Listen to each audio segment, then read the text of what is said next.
And you're live. Thank you. Welcome to the June 2025 regular meeting of the Maritime Advisory Board for the City of Annapolis. As I usually do, I'll just go around my screen and introduce individuals that are on the screen, starting with Rick Nelson, who's a member. Next to Rick, next to me on the other side is Andy Fagley, a member of the board. Alan Miller, a member of the board. Tom Weaver, a member of the board. Jake Iverson from Watermark, who is a regular attendee. Guy Caron, who is joining us today, who is a liveaboard on Back Creek. Mike Tomasini, vice chair, member of the board. Frida Wildy, member of the board. Scott Allen, member of the board. Tyler Northfield, who is the acting harbor master.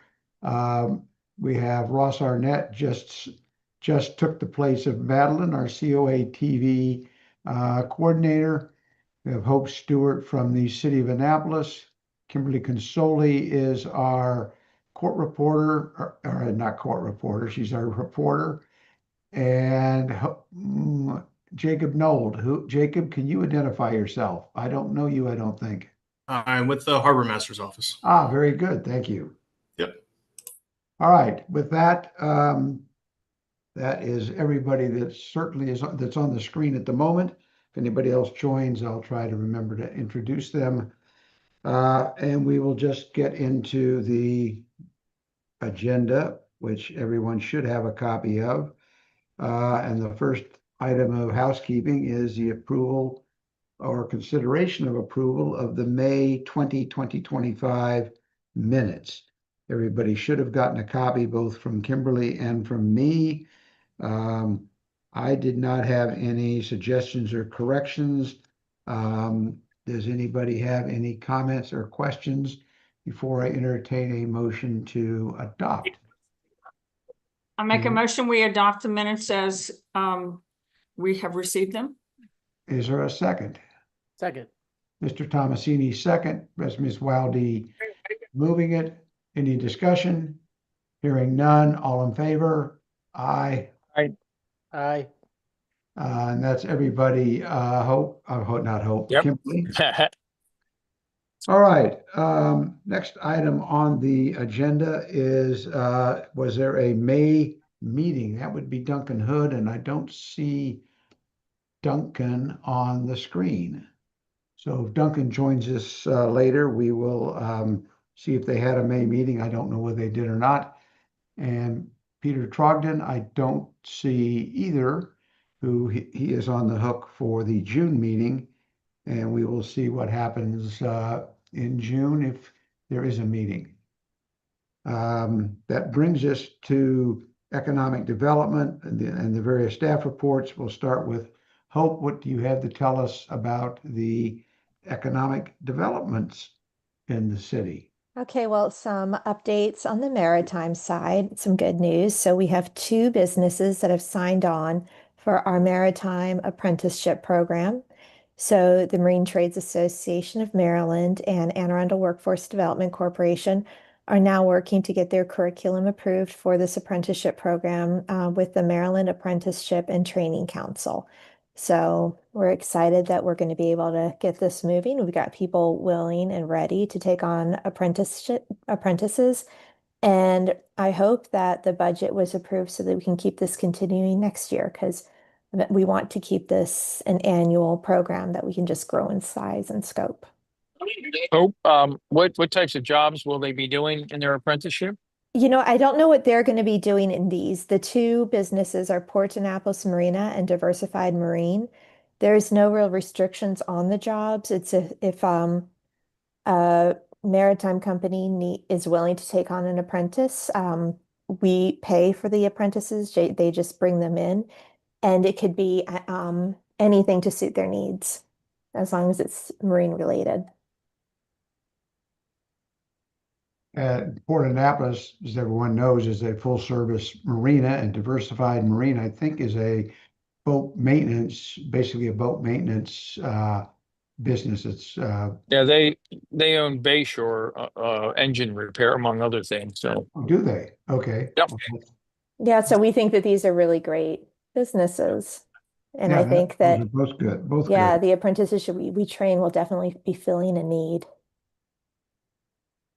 Uh, how about the Equitable Public Water Access Plan?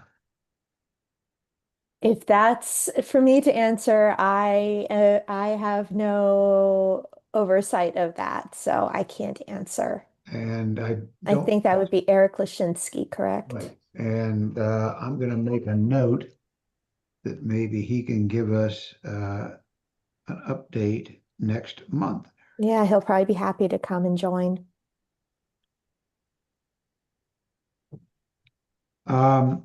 Tyler, I think you circulated to everybody the update on the Harbor Masters report. Is there anything you'd like to highlight to us? And then I have a question about if you can give us an update on the status of the City Dock project. Okay. I think our biggest update for this month is as you see, like the last second page, the boater shower facility. Hopefully, we'll have that up and running by the end of the week.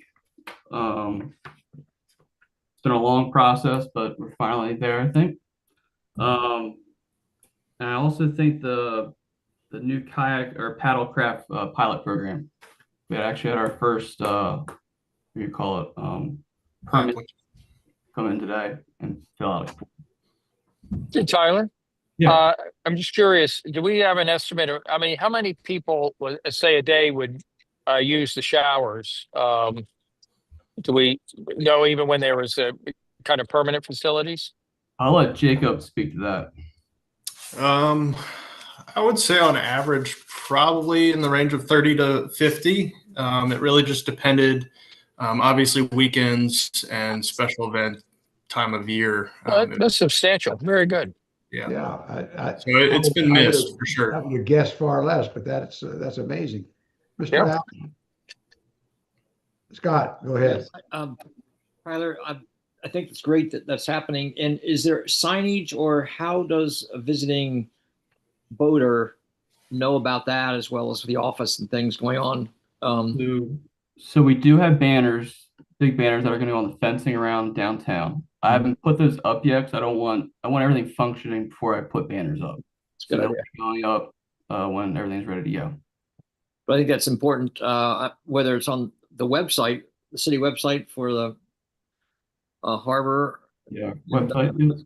something on there, I think would be excellent. It's just to make it more user friendly for visiting yachtsmen that may have been to Annapolis even before and knew where it was, and all of a sudden is missing in action there. So it might be good to get something on the website as well, or if there's a handout, or I'm not sure the best way to do it, but it's just part of the Annapolis marketing. No, we'll definitely do that. So Tyler, I do have a question. In terms of I know it's early June, or actually not mid-June. Are we seeing it? Is there an uptick in use of the moorings and the dockage, or is it about the same? So the moorings are, Jacob can correct me if I'm wrong, but I think the moorings are definitely up. We're definitely hurting on the transient just because we lost the bulkhead for overnights. Yeah, moorings have increased a little bit. Overnight dockage is down a decent amount, and I think that's because the 320 feet of bulkhead space is not. I mean, people can stay there, but they don't have power, so it's not desirable to stay there overnight. And that's a function of the work that's going on the dock. That's Correct. That's just something we're going to have to live with. I mean, those kind of interruptions are going to happen while we work on the dock. Yeah, all that power was fed from our old building, so everything's out for the bulkhead. And while we're on that somewhat related topic, what is happening with, is there any update on the reconfiguration of Acton Cove and moving some of those slips farther up the creek? You mean St. Mary's or Or St. Mary's, I mean, not Acton. So we are if you saw the report, there's a second draft of the new layout. I was worried about the St. Mary's shoreline project. If that does happen, I don't want to put moorings in. We have to rip them back out later on. So we reconfigured. I think there's only 8 that were in there now. Yeah. And then we're it's check out how do I word this? It's kind of hard to place these moorings up in Upper Spot Creek just because we're limited space. And I guess the 75-foot rule comes into effect. So where we need to put moorings that people would love to see moorings installed, we're having an issue for the length and the diameter of the swing circle of it. Interesting. Okay. So that's our biggest hurdle right now. We're actually meeting with Balin Engineering, I think tomorrow, to go over the second draft of this. All right. Hold on, Terry, just real quick. Tyler and Jacob, just it seems like the push is to try and increase the size of the moorings in St. Mary's Cove. Do we think that those moorings will be more used if we're allowed to have larger boats there, or is it just a location that people don't like? Jacob, you want to tell them the numbers? Do you have those offhand? Yeah, off the top of my head, when we looked up the revenue per each individual mooring ball, all 76 of them, Yep. the average for all the ones that could fit 55 footers, I think was in the range of $5,000 to $8,000 for the whole year. Got it. And St. Mary's averaged around $2.5 grand. Got it. So even the ones up by Truxton and Wells Cove were averaging that 6 to 9 range. From my perspective and just those numbers, I think it definitely is the size. It's not location based. It's more people would like to hook up to a mooring when they have a larger boat.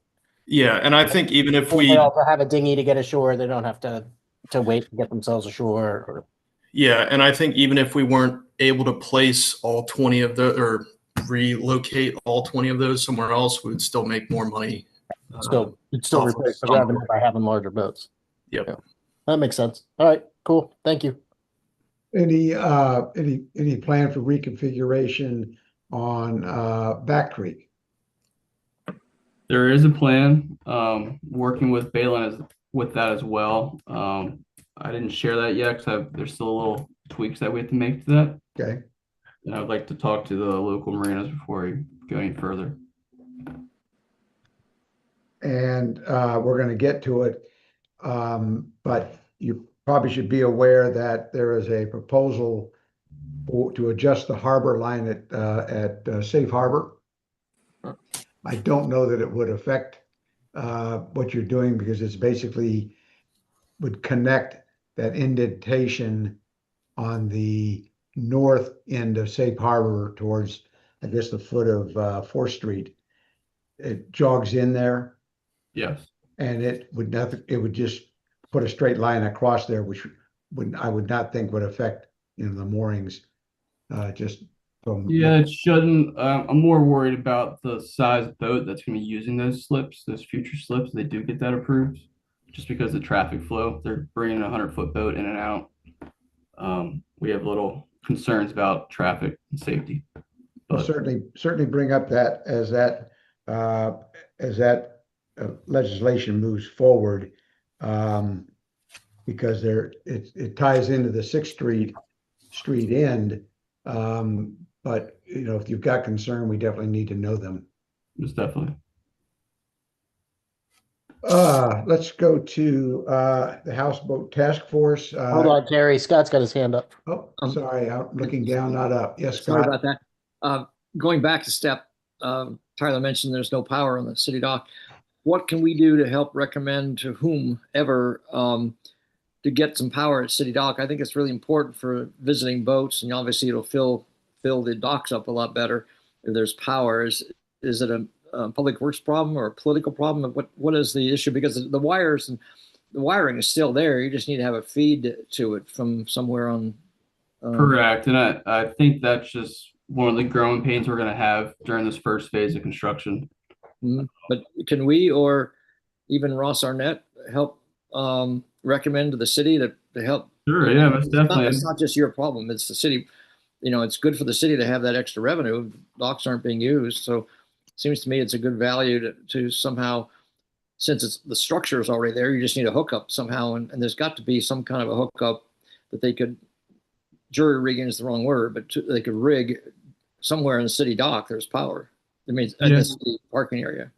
No, I definitely would like to do it. I have spoken with Public Works and the electrical engineer and all that kind of stuff. I try to get temporary power on there, but it's not safe. It's not up to code, I should say.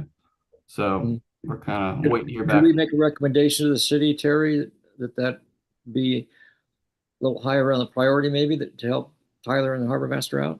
And Ross, maybe have some comment on that. Just my knowledge of the engineering side of it, I'm not sure because I've worked with a lot of construction sites. Temporary power is a bit of a tricky thing, and particularly add temporary power at the water.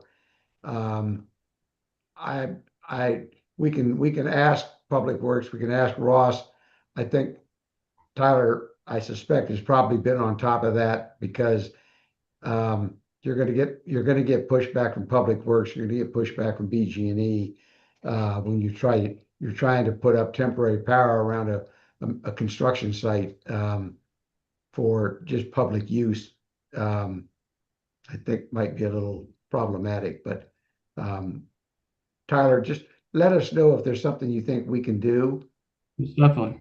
or that Ross can do, or both of us can do. But I don't mean to downplay you, Scott, but I, from experience, appreciate probably the challenges that Tyler is facing in getting temporary power down on the dock on a reliable basis, anyway.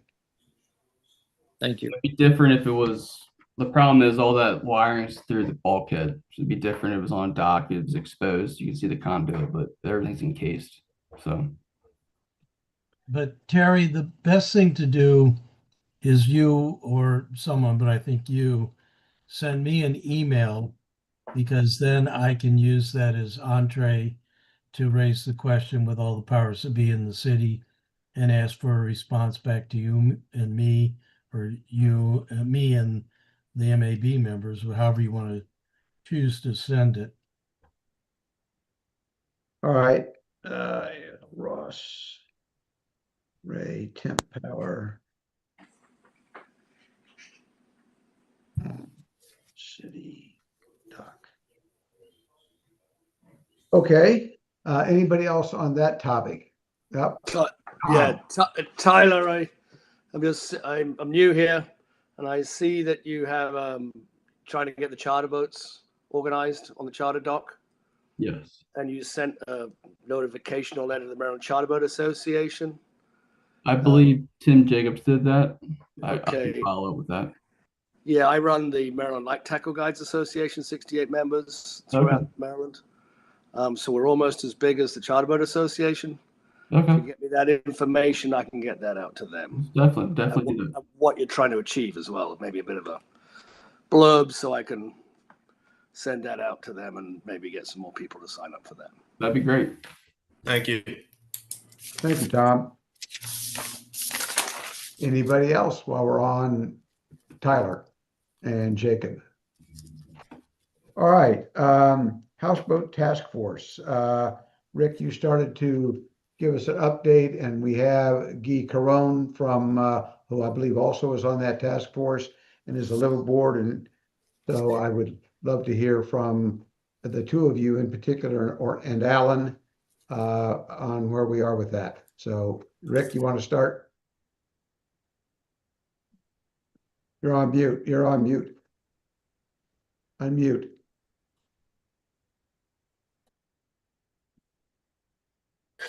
There you go. Sorry about that. Let me get the video back too.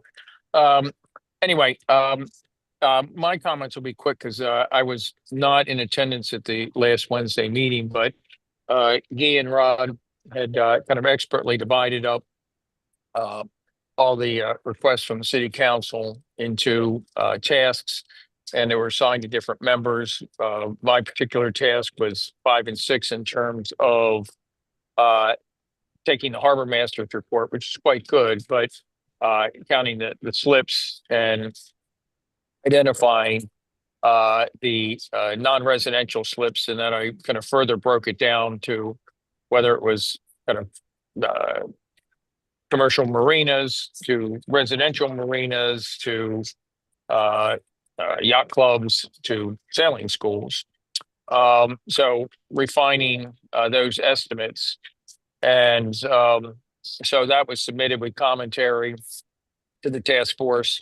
And I know Guy and Mary O'Brien, in concert with that, are kind of assembling a fuller report. So rather than me, I could send around if appropriate, Guy could comment.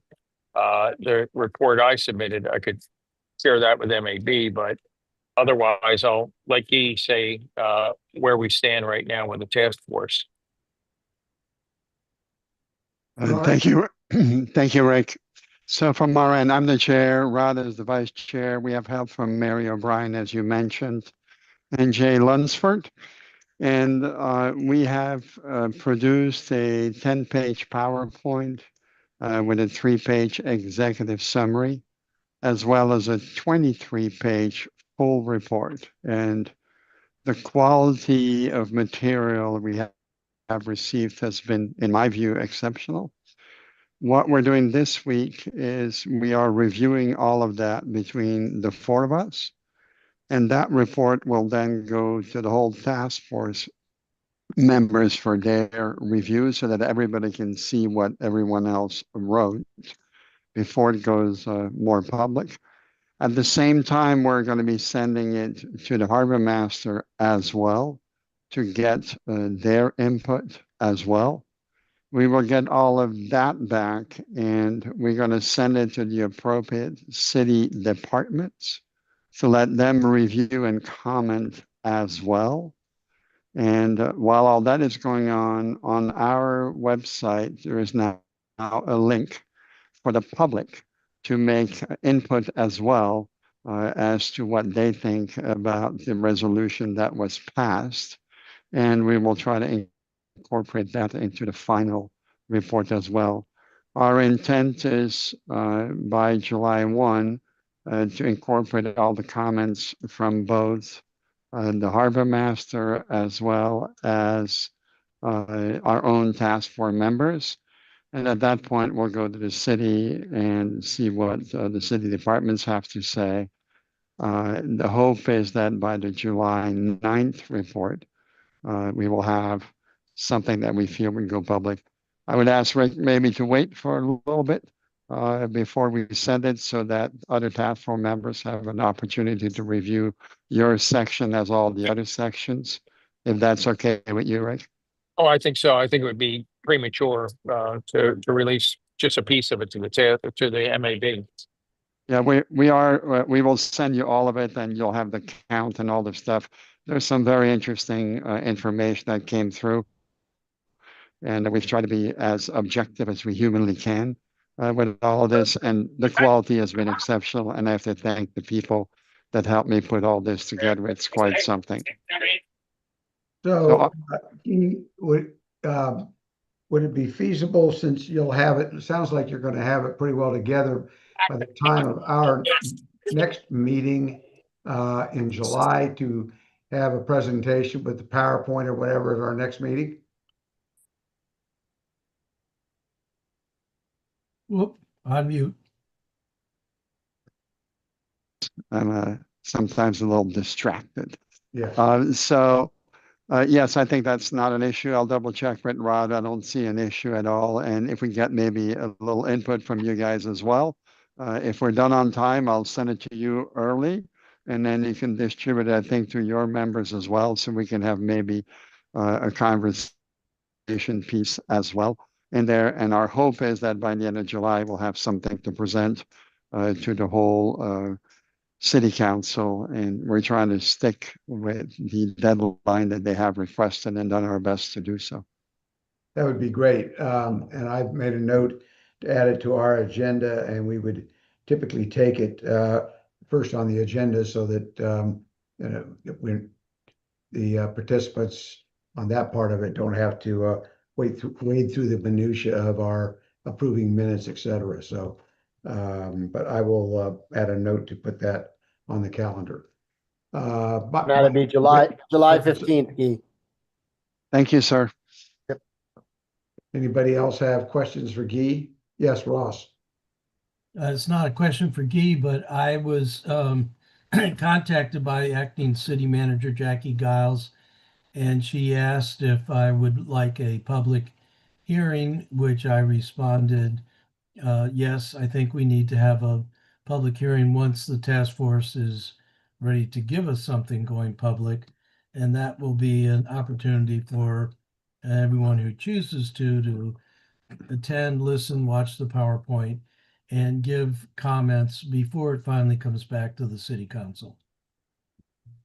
Do you have an estimate on when that, would that follow the end of July report? Yeah, if it is timely enough, the council and most everybody else is off in August. So Right, if we can't get it in July, which would be my preference, but if we can't, then we'll do it first thing in September. okay. Ross, we'll do our best to have that done, so all that is all inclusive and that we can have it done that way. I'll shoot you an email if that's okay, and we can Sure. review what the dates possibilities are. And I'll check. I'm meeting with Rod, Jay, and Mary on Friday to do our final review, and then we'll look at the timeline and see if you can give me some dates of what you think. It should be on your end. That would be quite helpful. Yeah, I'll respond. I do want to give you credit. You had one of the shortest meetings of any committee, commission, board, your last meeting. You're being very efficient.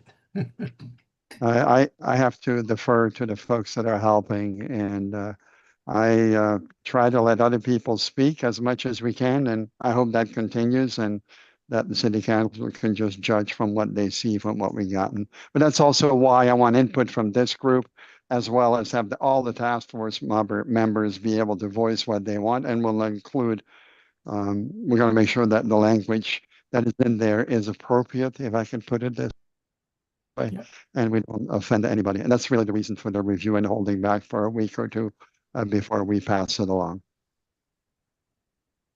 All right, anyone else have questions, comments? I'm just saying that Guy's quite ambitious if he thinks that we're not going to offend anybody. You True. sound like Rob. Small business work group, Mike, I guess, any update on that? No, not much of an update. I think it's gonna have to regroup when the new council is positioned and in place. So I probably move that down to the deferred category for a bit. Yeah. I will make that note. All right, 0925, which is maritime uses in the R4 zoning.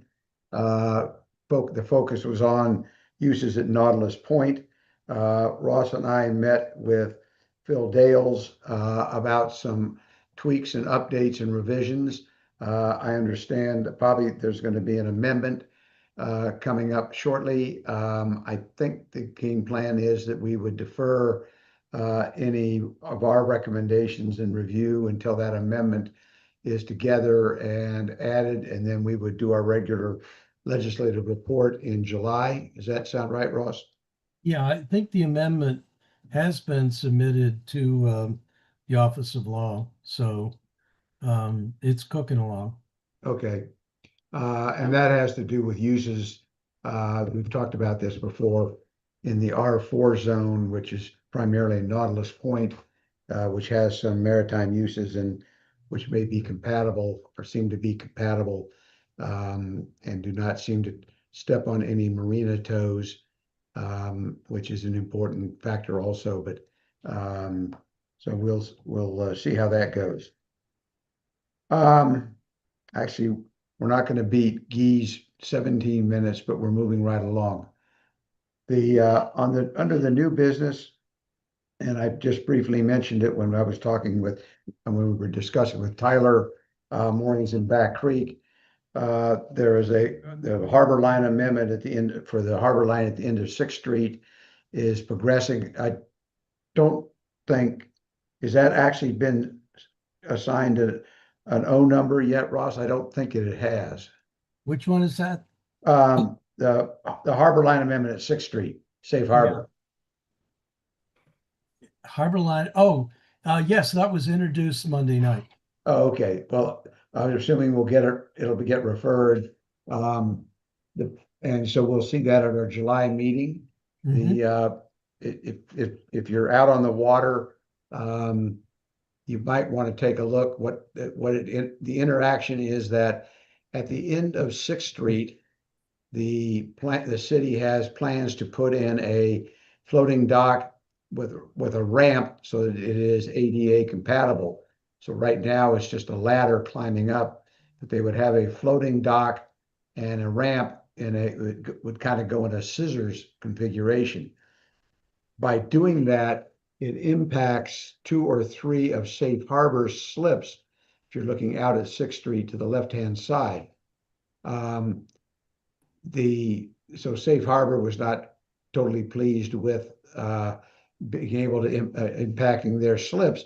But on the other hand, over on the opposite side, on basically the 4th Street side of Safe Harbor, if you look on a chart, the Safe Harbor marina configuration jogs in, and there's an opportunity to create a harbor line that runs from point A to point B and cuts off the jog, and that would then accommodate 3 or 4 slips in there to make up for the slips that would be lost or impacted at the end of Sixth Street. Certainly, Safe Harbor would probably be happy because the slips at the end of Sixth Street are very shallow, very small, and the area that would be included in the harbor line would allow for larger boats. And as Tyler pointed out, we need to look at the impact of those larger boats as they may impact over in that area, depending on how far they would stick out, et cetera. So that pretty much just say stay tuned. That legislation, I'll circulate it when I get it. And it'll have some drawings. There'll be drawings with it, and you'll be able to see a little bit better what I've just been talking about. But it basically has to do with creating the street end at Sixth Street and accommodating the loss of use of slips at Safe Harbor. So 2 points, if I might, Terry. That legislation is now available on the city's website. You go to you go to the government tab, pull down to City Council legislation, and it'll be there with its attachments. It'll be coming to MAB and to the port wardens. An important issue is going to be a legal matter because the pilings at Safe Harbor are well inside the city's lateral lines all the way out to the harbor line. And so one of the things that I intend to do is a quid pro quo for helping them with the slips over on the harbor line, if that is feasible, is to require that they pull all of their pilings, or at least the pilings out beyond where the floating dock is, back and then back to where they're supposed to be, which is in 5 feet within the lateral line, and ask the harbor master to be paying attention to boats that exceed out past the pilings and into the right of way for the Sixth Street. So I've been working very collegially with Safe Harbor and Alan Hyatt, and I'm hoping this will go smoothly. But when you ask people to move pilings, I'm sure there's going to be some questions or pushback. We'll see. In that same regard, and Tyler, you may know who the engineer is for Safe Harbor. His name escapes me. I recognized it and I spoke with him, but I briefly spoke with the marine engineer for Safe Harbor and raised that same issue. And he was going to be looking into that also as to exactly where those pilings, as well as the boats that stick out, affect where they work. And it's strange. I believe that you and I have talked about it as being a lateral line, but I think it is actually the harbor line that comes in along there as opposed to the lateral line. It's an unusual, little bit of an unusual situation. Sure. I asked him about that, but I think it's a harbor line, even though it looks like a lateral line. That I know, and that bothers me. It doesn't sound right, but it raised the bigger issue. And I asked Chris Jakubiak and asked John Wampler, where is our harbor line? I mean, we did all that GIS work, what, 2018?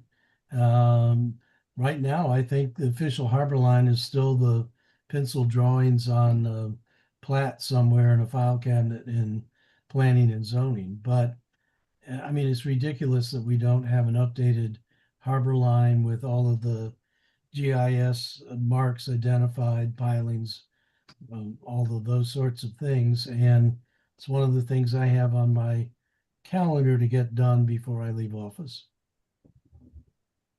That would be good and make life a lot easier on all these little nooks and crannies that we have throughout the harbor. Right. Anything else on that topic? Scott, Andy? Just saying, Ross, that sounds like a monumental job. It shouldn't be. It's done. Sean can quickly pull the GIS points again and make it very current. You can then incorporate SAYC and some of the other changes, but it's almost an hour-long job on her part. I think we had it. They were working on it and almost had it done.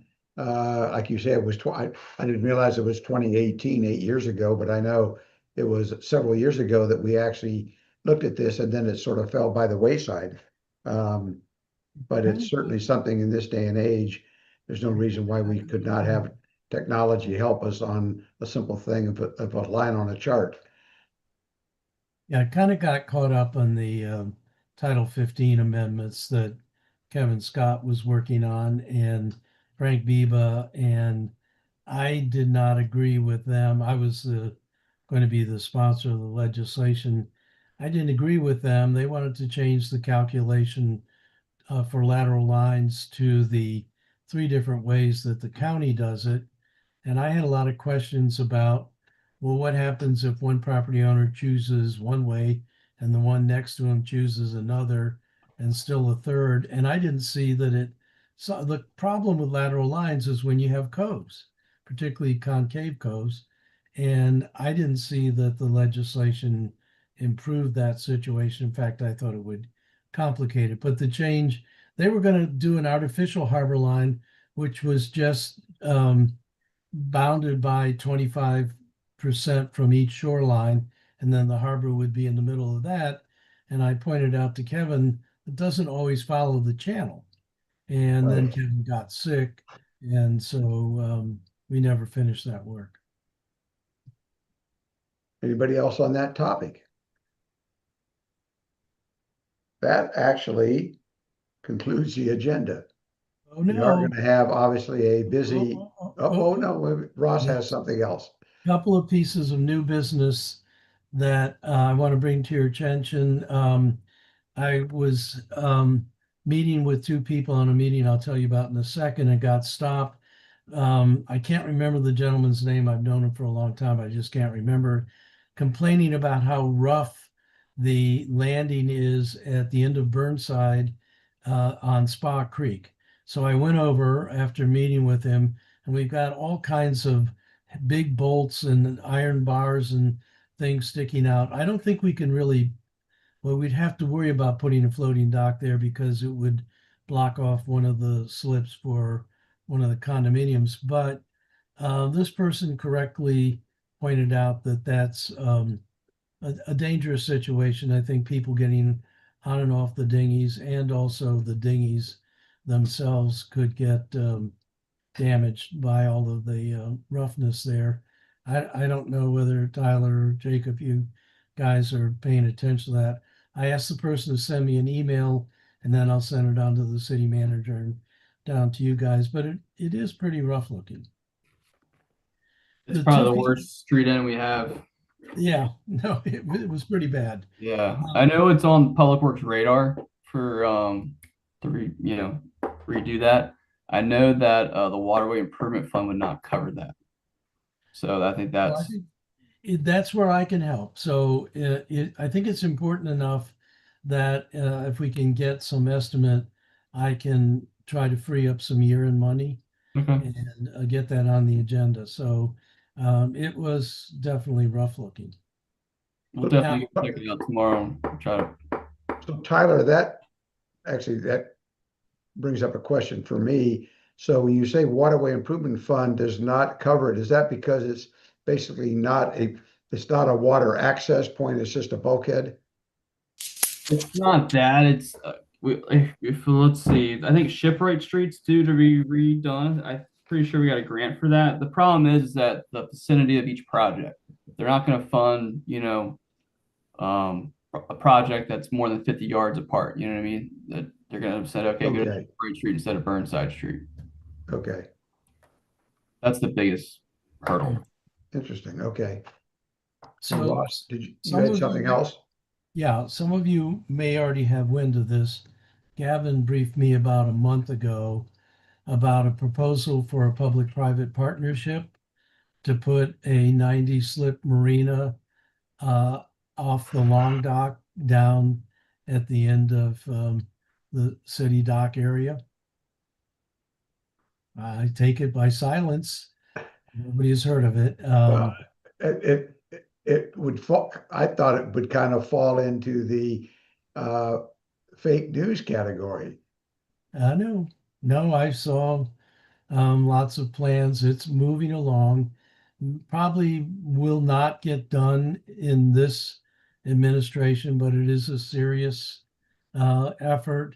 It will obviously affect the existing mooring balls, and it will certainly affect harbor racing, taking away this sidle down the wall at the academy and get the boost out of Eagle Alley to shoot by the wind shadow from Chart House and so forth. But it will also, and this is why I'm somewhat intrigued, dramatically increase the number of transient motor slips and other kinds of slips. It's quite a big project. The main dock is 16 feet wide that goes out to piers, 3 sets of T piers that shoot out from that main dock. It's a floating dock, anchored, no pilings, and the marina facilities are out at the end at the T. So bathrooms and showers and office and so on. It's a big project, and I'm sure it'll be fairly jarring to business as usual in the city. So this would extend off of where? Off of City Dock? Yeah, basically out from where the long dock is now. And that is not affected by the encumbrances on City Dock? I asked them that question, and they didn't have an answer. I don't know whether we're going by the Ellen Moyer rule because Harbor Queen, apparently that dock wasn't affected by the sheet piling. But it's a big project, and it will certainly have to come to everybody on this video, this Zoom meeting. And it does have some intriguing pluses and minuses, but it will go out to where the boat shows go out. They've already worked with the boat shows talking about sharing those docks for the boat shows. So it's not new. I mean, it's been moving along, but I was given That would be permission very to. impactful on any charter dock activities. I think it'll have a lot of impacts, positive and potentially negative. Ross, I can guess who the public part of this is. Who is the private part? The private part would be Mike Keenan and John Bruno. Okay. So And a is there restaurant been out a, on the end? Pardon me? A restaurant out on the end? No, they already have the chop tank. Well, Atlas would probably take a restaurant out there too. Yeah, well, Could be. It is quite an ambitious project. It's a new technology for floating docks. It's anchored not by pilings, but literally by anchors, I think. As I said, I had coffee today and was given permission to start letting people know that this being. So, Ross, when do you think this comes before city council then? It has so many things. I mean, the legal question that Terry raised, I think there's going to be huge navigational issues for the harbor master. There's going to be big port warden issues. I told them that they need to start talking to all the yacht clubs. I mean, they think it's just Wednesday night. There's races virtually every night going down there. And so, and it will have an impact. It's going to have an impact on where do we put those moorings that it would cover up? And there are answers to all these things, but I would say this will happen under the next mayor's administration, if at all. But as I said, it's intriguing to think about 90 more slips down at the city, which I rarely see any empty slips at the city dock slips. And I don't know that there's 90 slip demand, but I bet we could accommodate a lot more visiting boaters and maybe even, Tom, some charter operations. Or some The, houseboats? No, I don't think I'll take up that. the congestion in the harbor can be challenging on a weekend with just our current capacity of people and people coming and going, trying to figure out how to get down their booze cruise down Ego Alley with ducking around 91 slips. Yeah. I have seen the drawings, and it's going to be interesting. But I mean, Yeah. remember, you're removing a lot of floating slips, floating moorings. Yes. Yeah. So And that's exchanging why- moorings for slips.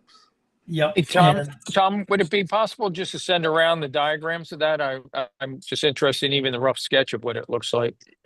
I will look for it. I don't know where I Very, have it. very good. I had it a month ago and I misplaced. I'll find it. I don't have it. I'll have it. Very good. Thank you. I'm meeting with them again next Wednesday, I think it is. And at that time, they may be more forthcoming. They were showing, but not letting me touch all of their different drawings. And there's a lot of analysis and a lot of feedback that's going to come on this. And it may happen, it may not. But this body will very much be important in analyzing the pluses and minuses. So I always want to add something interesting for your meetings there. Oh, this is a big one. No doubt. All right, I guess that's a stay tuned and hold on to your pocketbook. Anybody else before we ask for a motion to adjourn? I will ask for a motion for adjourn, and I bet Frida's very quick. Oh, she wasn't. It was Mr. Fagley and Mr. Tomasini seconded. Boy, I figured Frida was going to be all over that. Looks like everybody's banking their time for the July meeting, Terry. Well, yes, it sounds like we're going to have a busy July meeting in terms of legislation that's going to need recommendations. So plan to attend. Again, it'll be remote, but thank you all for attending. Guy, thank you for your attendance and filling us in. Tyler, thank you for the early update. That's always helpful to have it a bit early. And otherwise, everybody have a happy 4th of July. A quick question, Tyler, do we have we been able to afford the Chinese fireworks with tariffs now? We have. Very good. I know there's some jurisdictions that were being challenged by that. So They're only going to go half as high.